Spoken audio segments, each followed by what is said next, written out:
সময় ছিল যখন মানুষ টাকা দিয়ে হলে সিনেমা দেখতে যেত, এখনো যায়, কিন্তু সেই যে ভালোবাসাটা সিনেমার প্রতি ছিল আর আর্টিস্টদের প্রতি ছিল সেটা অনেক কমেছে। কারণ বলতে পারবো না। আর আমি আমার কথা বলছি ব্যক্তিগতভাবে, যে আমি আমার তরফ থেকে যে ধরনের চরিত্র পেয়েছি সেটাকে আমি সম্পূর্ণভাবে করার চেষ্টা করেছি। ব্যর্থ হয়েছি কি সফল হয়েছি সেটা আপনারা বলবেন, যারা ভালোবাসার মানুষ আছেন যারা। কিন্তু সবার শেষে প্রত্যেকের কথা বলছি, প্রত্যেকে কিন্তু নিজের পেট চালাবার জন্য পৃথিবীতে কাজটা করেন। তো আমিও ওটাকে আমার প্রফেশন ভেবে গেছিলাম, কিন্তু দেখলাম যে ওটা আমার প্যাশন হয়ে রয়ে গেল, প্রফেশন আমি করে উঠতে পারিনি বা প্রফেশন করতে দেওয়া হয়নি। সবাই তাই জানে বাইরেটা ভেতরতে, কিন্তু ভেতরে যদি কেউ যায় তাহলে বুঝতে পারবে যে ওই সংগ্রামটা সম্পূর্ণ আলাদা। অবশ্যই কাজ করেছি, প্রচুর কাজ করেছি, কিন্তু কাজের পরেও যেটা হচ্ছে যে আমাকে তো আমার জীবনটাও চালাতে হবে, শুধু কাজ করলে তো হবে না। মানে কাজের বিনিময়ে মানুষের ভালোবাসা প্রচুর পেয়েছি, এখনও পাচ্ছি, প্রতিনিয়ত পাচ্ছি, আজও পাই। বাইরে কোথাও গেলে মাঠে ঘাটে রাস্তাঘাটে প্রত্যেকে খুব ভালোবাসা দেন। কিন্তু দিনের শেষে এই জায়গাটাতে আমাকে আসতে হলো একটাই কারণে, যেটা হচ্ছে যে আমাকে নিজের জীবনটাকে চালানোর জন্য আমাকে। কি বলছো? মানে এটা তো মানে অবাক লাগছে, তুমি একটা বাংলা সিনেমার মানে এত পার্ট করেছো এবং সেখানে লিড অ্যাকশন হিরো ছিলে।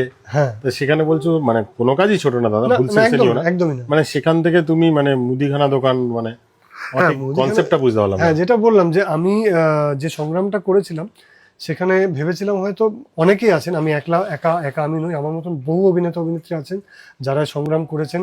কেউ হেরে গেছেন, কেউ হয়তো বেরিয়ে গেছেন, কেউ ছেড়ে দিয়েছেন। আমি ছেড়ে বেরিয়ে যাওয়াটাকে নিজের একটা ডিসিশন নিয়েছি, যে আমি ডিসিশন মানে মনে করেছি যে আমার হয়তো এটা করলে ভালো হবে এবং আগামী দিনে যাতে আমি সুস্থভাবে বাঁচতে পারি, তার জন্য আমি ছোট্ট উদ্যোগটা নিয়েছি। কি বলছো তুমি? মানে যা বলছো তো মানে বিশ্বাসই হচ্ছে না।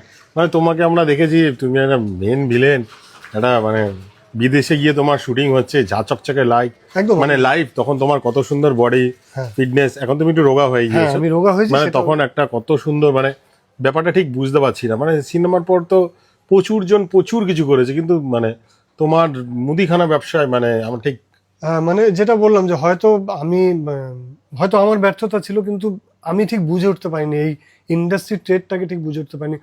আপনারা যদি ভেতরটা ঢোকেন তাহলে বুঝবেন যে যতটা মানুষ আজকে আমাকে ফোন করে আমি অভিনেতা হতে চাই, আমি অভিনেত্রী হতে চাই, কিন্তু এই ট্রেডটা বোঝা খুব কঠিন।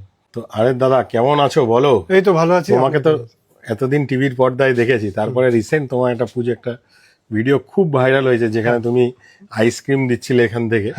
তো বিষয়টা কি? মানে আমরা জানতাম একটা বাংলা সিনেমা মানে একটা খুব সুন্দর জায়গা, একটা গ্লসি লাইফ, একটা টোটাল মানে এক্স্যাক্টলি। সবাই মানে তুমি কি সাজেস্ট করো যে অভিনেতা